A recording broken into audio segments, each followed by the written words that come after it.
In the late 17th century, inside the English court, there is a familiar kind of silence, not peace, waiting. England has learned that a crown doesn't need an invading army to fall. Sometimes it falls because of what people believe happened behind a door. In episode 1, Versailles turned marriage into engineering. In episode 2, the Habsburgs tightened bloodlines until an empire rested on a single body.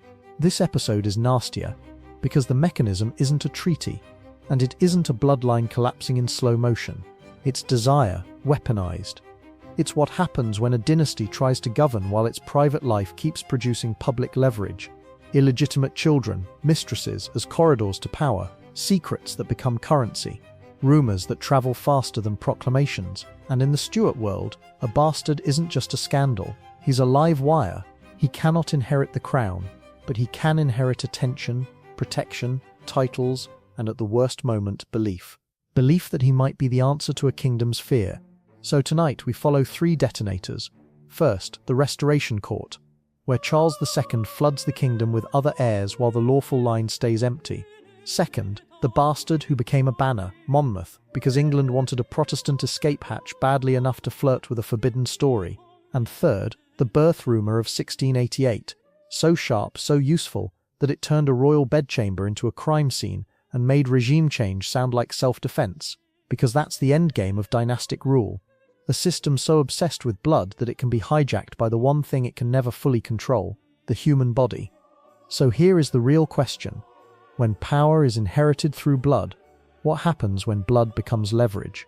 In 1660, England brings the monarchy back, not as a fairy tale, as a scar dressed in velvet. Everyone remembers what no dynasty can unremember. A king can be tried, executed, and turned into a warning. So when Charles II returns to London, he inherits more than a throne. He inherits a country that wants monarchy again, but only if it can look clean. And Charles is not built for clean. He's built for appetite. That's the first taboo you're going to feel under everything else. The Restoration Court is rebuilt on pleasure as politics, not because the king is romantic, because intimacy creates access, and access is where power actually moves. If you can get close to Charles II, you don't just get him. You get appointments, titles, money, protection, an invisible shield everyone can see but no one can touch. So the palace becomes a market for proximity, and the most valuable stalls are not at the council table. They're behind a door. On paper, Charles does the responsible thing. He marries Catherine of Braganza in 1662, a diplomatic match tied to Portugal, trade, and a serious dowry. But in dynastic England, diplomacy is background music. Fertility is the drumbeat. Because Catherine doesn't produce a surviving heir, and once the legitimate line stays empty, every ambitious mind in the kingdom starts doing the same cold calculation. If the line doesn't continue, England doesn't wait. England chooses sides.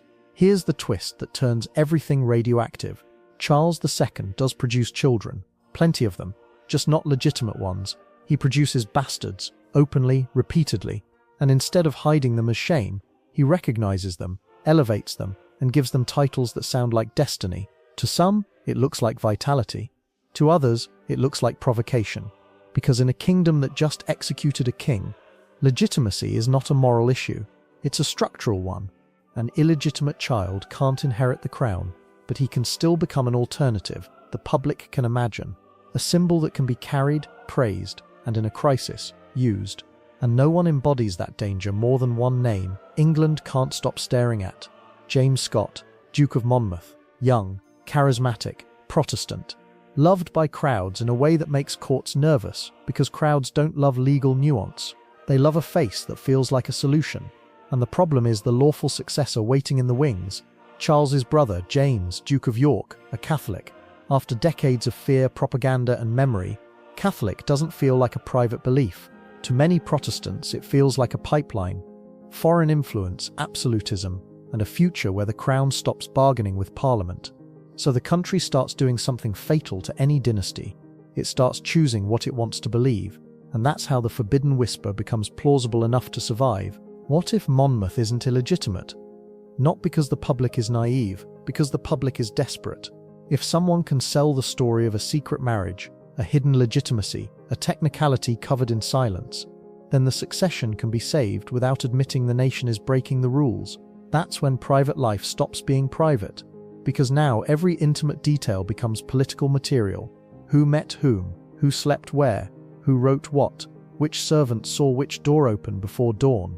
A court like this doesn't just produce scandal, it produces leverage, and once leverage exists, blackmail isn't an aberration, it's the natural climate. Charles II has almost casually built a monarchy where desire creates access, and access creates power, while the legitimate line stays fragile and the country's fear of the next king grows sharper. That combination is not messy, it's combustible, because the moment a bastard becomes hope, the palace stops being a place that governs, it becomes a place that can be used. So in the next section we go into the real mechanism, how the Stuart bedroom functions like government infrastructure, not as gossip, as a pipeline, because once you see mistresses working like corridors, you'll understand why England wasn't just scared of Catholicism, it was scared of who could get close enough to steer the king when no one else was in the room.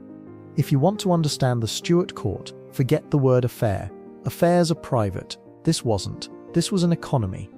Because once the king's marriage stops producing a future, the royal bedroom starts producing something else. Leverage. In Charles II's England, leverage doesn't come from speeches or statutes. It comes from proximity. Who can see him without permission? Who can interrupt him? Who can slide a name into his ear when the guards pretend they didn't hear it? That's why the most dangerous women in this story aren't dangerous because they're seductive. They're dangerous because they become gatekeepers. A mistress isn't only someone the king sleeps with. She's someone who decides which faces become familiar. And in a court where favor is oxygen, familiarity is power. Not formal power, not constitutional power. The dirtier kind, power that moves before ink is even applied. So the Restoration Court develops a role that looks informal, almost laughable on paper, but functions like a ministry in practice. The royal mistress as corridor. If you want a title, you don't only petition a department, you petition the corridor. If you want a contract, a pardon, an appointment, a ship, a post, a soft landing after a scandal, there are official routes, yes, but the court learns the unofficial one is faster. Whoever has the king when he isn't performing as king. And once everyone sees the mechanism, the palace begins behaving like a market. Men who can't get access compete to buy it. Not always with money, with gifts, loyalty, services, secrets, silence. Because the real currency here isn't virtue, it's entry. Now if you want one name that makes the system visible, it's Barbara Villiers, not because she was discreet, because she was structural.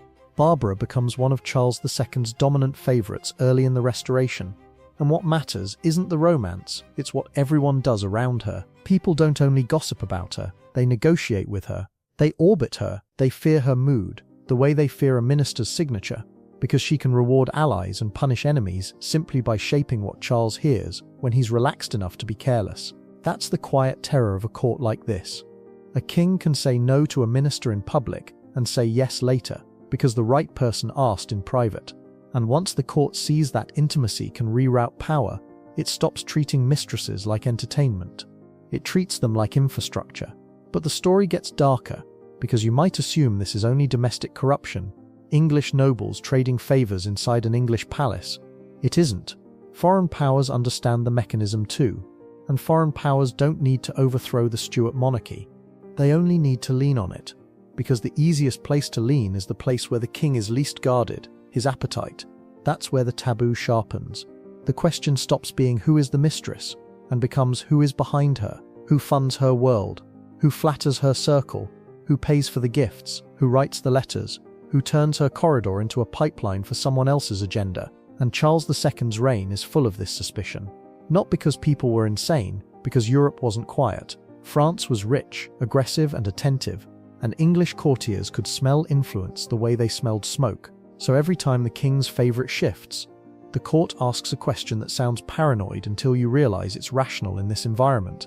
Is this desire or strategy? Wearing perfume? And now we reach the most dangerous kind of favourite. Not the loud one, not the one who acts like a queen. The one who looks harmless, soft, elegant, difficult to push out once she's in place. Louise de Querouaille, French, Catholic, and to many in England, a perfect nightmare.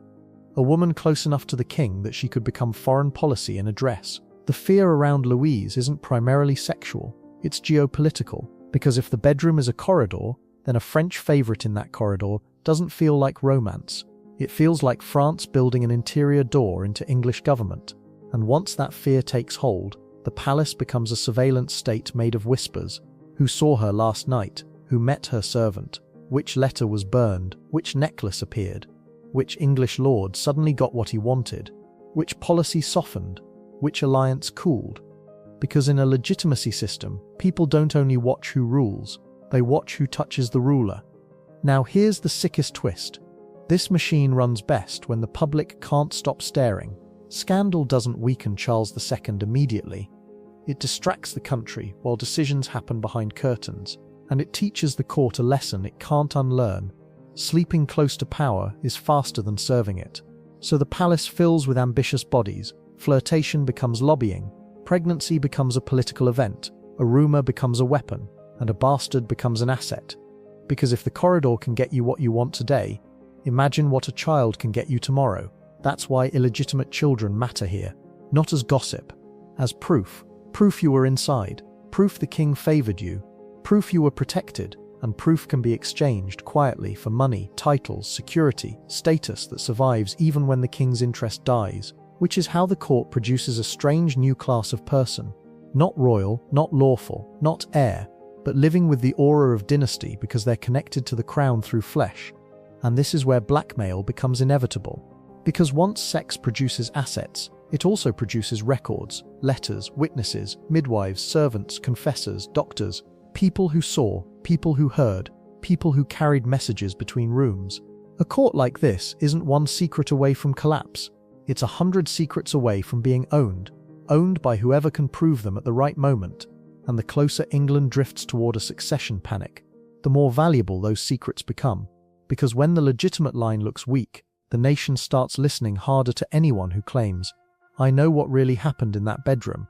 So now the mechanism is complete. The bedroom becomes government, the mistress becomes a corridor, the bastard becomes an asset, and secrecy becomes currency, which means the next step is unavoidable.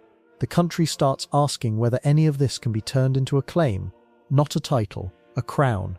So now we go straight to the figure who turns this entire system from dirty court politics into national crisis: Monmouth, the bastard who becomes hope, threat, and eventually a trigger. Because once a bastard becomes plausible, the dynasty stops being scandalous. It becomes unstable. James Scott, Duke of Monmouth, should have been harmless. In most monarchies, the king's illegitimate son is decorative, paraded at court, rewarded with titles, used to flatter the king's image, then safely kept away from anything that smells like succession. But the Stuarts weren't living in a normal monarchy. They were living in a kingdom where legitimacy had become a raw nerve, and raw nerves don't respond to law, they respond to fear. Monmouth didn't become dangerous because he demanded to be. He became dangerous because England wanted him to be. He was young, handsome, Protestant, and visibly adored in a way that made the court uneasy. Because crowds don't love nuance, they love symbols, and Monmouth was the cleanest symbol England could invent. The king's blood without the king's baggage, a version of Charles II that felt safer, more English, more usable, especially to people staring at what came next. Because the real shadow behind Monmouth wasn't his birth, it was the succession. Charles II had no legitimate heir, and the lawful successor was his brother James, Duke of York, an openly Catholic figure in a country trained to treat Catholic power as more than religion. To many, it meant foreign influence, absolutism, and a monarchy that might stop pretending it needed parliament. So Monmouth becomes more than a bastard. He becomes a political fantasy with a pulse. Because once the official future feels terrifying, the unofficial future starts to feel like mercy, and the question quietly changes. It isn't, can an illegitimate son inherit? It becomes, if the nation wants him badly enough, who actually stops it? That's the Stuart sickness in one line. A legitimacy system so brittle that popularity starts to feel like evidence. So he's praised, positioned, displayed, sometimes by design, sometimes because the public does it for free. He rides through crowds like a prince in practice. The way people react to him creates its own pressure. Influential Protestants speak of him warmly, anti-Catholic networks orbit him, and every public appearance thickens the same temptation. Maybe law can be massaged. Maybe a kingdom can choose the heir it prefers and wrap it in moral language until it sounds like legitimacy. And this is where it turns nasty, because Monmouth doesn't need a legal argument if he can get a story powerful enough to replace one, and a story begins to circulate, one of the most poisonous rumours a dynasty can face. Not he should rule, but he can rule lawfully. Whispers, then pamphlets, then repeated claims that Charles II secretly married Monmouth's mother, that the bastard label is a cover story, that the true marriage exists somewhere in shadows, sealed by the right witness, hidden because revealing it would blow up the court. The details vary, the function never changes. Turn desire into legitimacy, turn a crowd's longing into a claim that sounds like paperwork. And once that rumour exists, it becomes a weapon that's hard to disarm, because monarchy survives on a certain kind of privacy. To crush the story completely, you'd have to open doors kings aren't supposed to open. You'd have to drag intimate life into public court like evidence. And if the king denies it, the crowd can always say he's protecting his dynasty. If he confirms it, he detonates it. Either way, the crown bleeds. That's why this is blackmail politics at its highest level. It forces the monarchy to respond to something it can't name without degrading itself. Charles II tries to manage the danger the way he manages everything, by absorbing it. He keeps Monmouth close, he rewards him, he uses him, he tries to feed the threat until it stops biting. But it doesn't work, because Monmouth isn't only a person, he's a container. People pour their fear of the Catholic successor into him. They pour their longing for a safe future into him. And as Charles ages, the succession stops being background noise and becomes a countdown everyone can hear. Parliamentary factions harden, pamphlets multiply, rumours move faster than proclamations, and real plots and imagined plots blur together because trust is already cracked. This is the atmosphere that produces the exclusion crisis. Attempts to block James from inheriting, and notice what's happening underneath. The kingdom isn't debating policy, it's debating blood and who gets to interpret it. In that pressure, Monmouth leans into his image. He allows people to treat him like a prince, not always by openly claiming the crown, sometimes just by refusing to kill the fantasy, because the fantasy is useful. But the more useful it becomes, the more dangerous it becomes, because now it isn't only embarrassing the dynasty, it threatens to teach the nation a fatal lesson. Crowns are negotiable, and once crowns are negotiable, monarchy becomes a costume people can vote on with riots. So Charles does what kings do when affection collides with survival.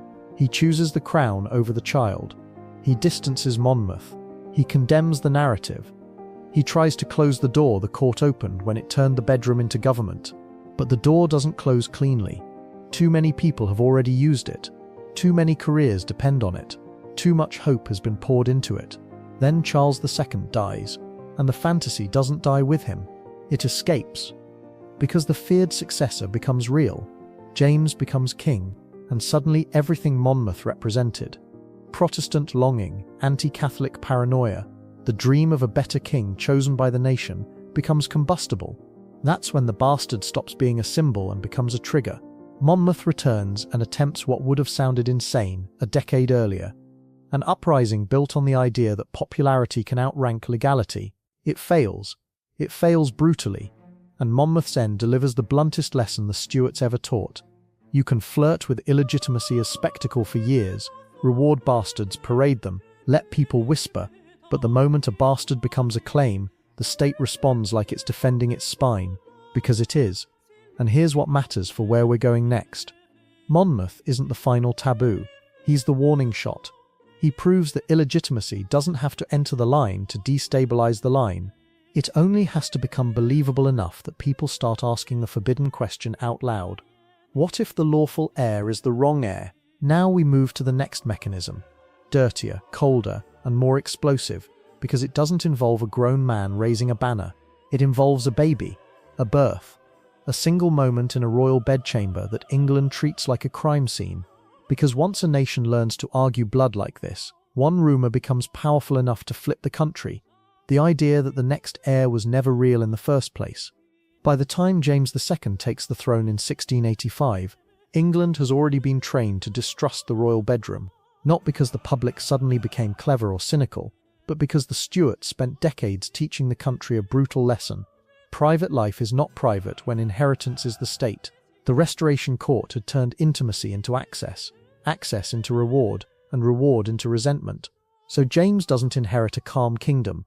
He inherits a kingdom that reads bodies like documents and treats pregnancies like policy. And the problem with James isn't only that he is king, it's that he is openly Catholic in a country where Catholicism has been framed, fairly or not, as a pipeline to foreign power and absolutist rule. For many English Protestants, this isn't a theological disagreement, it's an alarm system. France, Rome, a monarchy that stops bargaining and starts commanding. That fear existed before James. With James, it suddenly has a face. At first, England tolerates him through an ugly, practical compromise. James has 2 daughters from his first marriage, Mary and Anne, and they are Protestant. So the political class sells itself a plan that feels like stability: endure the Catholic king and wait for the Protestant future. That is what calm looks like inside a legitimacy crisis. It isn't confidence, it's patience dressed as loyalty. Then the future changes shape. James's second wife, Mary of Modena, becomes pregnant, and in June 1688, she gives birth to a son, James Francis Edward Stuart. In another dynasty, a newborn prince would be relief. In England, it lands like a gunshot because it kills the compromise instantly. The country is no longer waiting through a Catholic reign to reach a Protestant successor. Now the line itself looks Catholic, potentially not for one reign, but for generations. And the first question England asks is revealing. It isn't, is the baby healthy? It's, is the baby real? Because once legitimacy is the last pillar holding power up, the fastest way to topple power is to attack legitimacy at the source. Not with armies, but with doubt. And doubt arrives with the efficiency of a weapon. A rumour spreads, then hardens into an accusation that the child wasn't born of the Queen at all, that he was smuggled into the bedchamber, concealed in a warming pan, and swapped in to manufacture a Catholic heir. It's obscene because it turns a royal birth into a crime scene and reduces a queen to a prop. But it spreads for the only reason rumours ever become politically lethal. It doesn't need to be true to be useful. It only needs to be believable enough to justify what powerful people already want to do. That's the crucial mechanism here.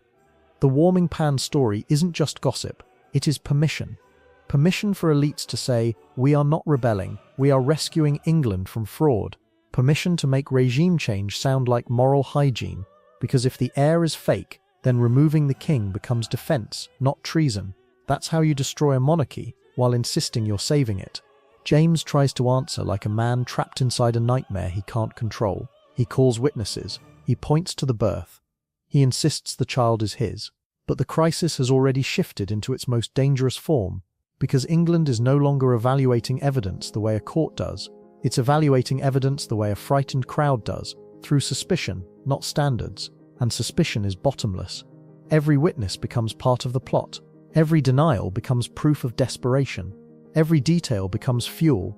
In a legitimacy panic, the nation behaves like a jury that decided the verdict first, and then looks for reasons to feel righteous about it. So the real question becomes, who benefits from the rumour?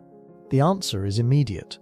James's Protestant daughter Mary is married to William of Orange, a powerful Protestant ruler in the Netherlands. He isn't only a husband, he's a geopolitical option, an alternative king with an army, a Protestant brand, and a story that can be sold as salvation. And once the baby exists, real or not, the elite moves fast. In 1688, prominent figures invite William to intervene. On paper, it's insane, inviting a foreign force onto English soil, but the rumour makes it sound clean. William isn't invading. He's protecting English religion and laws from a fraudulent Catholic succession. This is what the Stuarts never understood about the economy they helped build. Once a system teaches people that private life creates public leverage, someone will eventually weaponize that lesson against the crown itself, and when they do, the monarchy can't defend itself without looking guilty, because defending yourself requires opening doors you were trained never to open. When William lands, the humiliating part isn't just the threat, it's the speed of collapse. The court doesn't rally like a fortress, it fractures like a household. Allies drift, officers hesitate. Authority, this sacred thing, starts behaving like a social contract people can walk away from. James flees, and in that flight, an old idea of monarchy dies. That legitimacy is automatic, inherited, unquestionable, because England has discovered a newer trick. You can depose a king and call it lawful. You can rewrite legitimacy with the right narrative. You can turn a birth into a national weapon and make the crown look like the criminal. That's the glorious revolution in its coldest form, not glory. a takeover made respectable, and now the taboo mutates. It's no longer the king had mistresses or the king had bastards. It's that legitimacy itself, the sacred mechanism dynastic power depends on, can be hijacked by rumour and still produce a new regime. A bedchamber becomes a courtroom, a baby's identity becomes a fuse, and the kingdom learns permanently to think in a way that makes monarchy fragile forever. If blood is power, then blood can be argued, and once blood can be argued, the crown becomes negotiable. Which brings us to what comes next, because the Stuarts don't just lose power through a rumour, they spend the next generation trapped inside its consequences. The legitimacy problem doesn't disappear, it mutates into a living ghost, a true prince raised in exile, carried by foreign courts, financed by believers, and used as a permanent pressure point against the new order. Because once you create an heir whose legitimacy is contested, you don't get stability, you get an industry of plots, bribes, coded letters and blackmail, built around one dangerous idea: what if the king on the throne is the wrong king? When James II is forced out in 1688, the new regime sells itself as relief. William and Mary are framed as the repair job, a constitutional reset, a return to order, a monarchy with limits. But order in a legitimacy system is always conditional, because you can remove a king and still be haunted by his blood. James II's infant son doesn't disappear when his father flees. The boy is taken into exile and grows up into a living question mark. James Francis Edward Stuart, the child whose birth England had already treated like evidence in a trial. To Jacobite supporters, he is the rightful heir. To the new regime, he becomes something more dangerous than an enemy army, a permanent alternative, because a rival king doesn't need to take the throne to destabilize the throne. He only needs to exist somewhere off stage, clean enough in the imagination that angry people can project their grievances onto him. And the moment that happens, loyalty stops being a virtue. It becomes an investment strategy. That's the mechanism the Stuarts leave behind like poison in the walls. When power is inherited through blood, blood becomes the most valuable narrative asset in the country. The government calls him the pretender, to shrink him into a joke. His supporters call him a king, to expand him into a moral accusation. Either way, his name becomes a signal, almost a password. Say it in the right room, and you find allies. Say it to the wrong person, and you find informers. Because after 1688, Britain isn't simply divided by party, it's divided by legitimacy. There are people who believe William and Mary saved the nation. There are people who believe the old line was robbed. And there are plenty, quietly the most dangerous, who don't care who is rightful at all, as long as instability creates opportunities, contracts, offices, protection, revenge. So Jacobitism stops being romance, it becomes an instrument. Foreign courts understand the value immediately. Louis XIV's France, for example, doesn't need to conquer England outright to benefit from a Stuart claim. It only needs England distracted, nervous, internally split, because a state busy hunting ghosts doesn't act cleanly abroad. Support can come as money, sanctuary, ships, introductions, friendly pressure, not charity, leverage. And inside Britain, the state evolves in response. The old Restoration Court was a marketplace of bedrooms and corridors. Now the post-revolution court becomes a marketplace of surveillance. Spies, intercepted letters, coded messages, informers paid to sit in taverns and listen. A culture where private conversation can become evidence, and association itself becomes dangerous. This is what legitimacy panic looks like after regime change. The crown is guarded not only by soldiers but by intelligence, and once intelligence becomes central to power, blackmail becomes inevitable. Not the old sexual blackmail of mistresses, but the sharper kind, knowledge as a weapon. People can be ruined not only for what they did, but for what they might believe, or who they once drank with, or which name they hesitated before they answered. The state starts treating whispers like threats, because in a legitimacy war, a whisper can do what an army can't. It can rot trust. Now here's the nastier layer, and it's where your episode title bites. Because the Stuart world doesn't produce one disputed heir, it produces an entire culture of usable ambiguity. Secret marriages, whispered paternity, bastard lines, hidden payments, private letters that suddenly become public documents. Every one of those details can be turned into the same tool, a lever against official legitimacy. A bastard can't legally inherit the crown, but he can inherit proximity, patronage, titles, and a following. especially when the country is already primed to believe that law is negotiable if the story is strong enough. That's why bloodline narratives become something the political class manages like a security threat, not because they love monarchy, but because they fear what monarchy becomes when legitimacy is unstable. A system that can be hacked with rumours, receipts, and a claimant standing at a foreign court, and the pretender remains the perfect destabilizer, because he doesn't have to win, he only has to exist. Every unpopular tax, every military setback, every riot, every scandal becomes attachable to one accusation: the regime is illegitimate. A contested heir becomes a magnet for every grievance. Politics turns into a moral courtroom, and once politics becomes a moral courtroom, blackmail becomes easier because the public stops asking, "Is this policy working?" and starts asking, "Is this ruler clean?" Now keep that pressure in your hand, because it escalates. England doesn't stay with one disputed prince in exile. The succession keeps moving: William, then Anne. Then the question of what happens when the Protestant line itself looks thin, and the next dynasty that arrives will be accepted for one reason above all others: it is Protestant. But that acceptance comes with a hidden price. The new order must constantly prove it is legitimate enough to deserve obedience even when it isn't loved, and that is when Stuart blood turns from a threat into something worse: a ghost you can summon on demand. Which brings us to the next stage of the episode: the moment the pretender stops being a symbol and becomes a plan, when networks form, when foreign backing matters, when letters are forged or discovered, when loyalties are purchased, when the Stuart claim becomes sharp enough to trigger real attempts at reversal. Because once a nation learns it can replace a king, it also learns it can try again. And when that happens, Britain doesn't just face rebellion, it faces a legitimacy war. And a legitimacy war is a different kind of violence entirely. So we return to the silence we began with. Not peace, waiting. Footsteps measured in corridors, faces read too carefully, servants remembered years later, midwives named, witness lists memorized, a royal bedroom treated like a frontier post, because by the late Stuart years, everyone understands the same obscene truth. When power is inherited through blood, blood becomes leverage. The Stuarts tried to choreograph legitimacy, while desire kept producing political handles.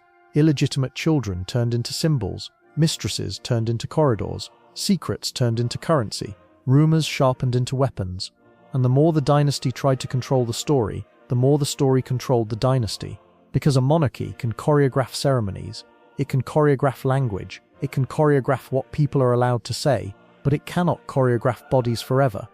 Not pregnancies, not paternity, not who is in the room when a child is born, not who signs the paper, not who swears, years later, that they saw everything. Once a nation learns to treat royal intimacy as evidence, monarchy becomes permanently vulnerable. You no longer need armies to challenge a crown. You need a midwife, a servant, a letter, a story about a door that opened or didn't. That is the real taboo. Not that kings slept around, but that private behavior trained the country to audit power at its most intimate point, until inheritance itself became an argument. Arguments became coalitions, and coalitions became regime change. The Stuarts didn't lose their crown in one moment. They taught England how to doubt it. And once doubt becomes a habit, legitimacy stops being sacred and starts being conditional. Because when people believe blood can be managed, and then believe blood can be faked, the crown stops being destiny. It becomes optional.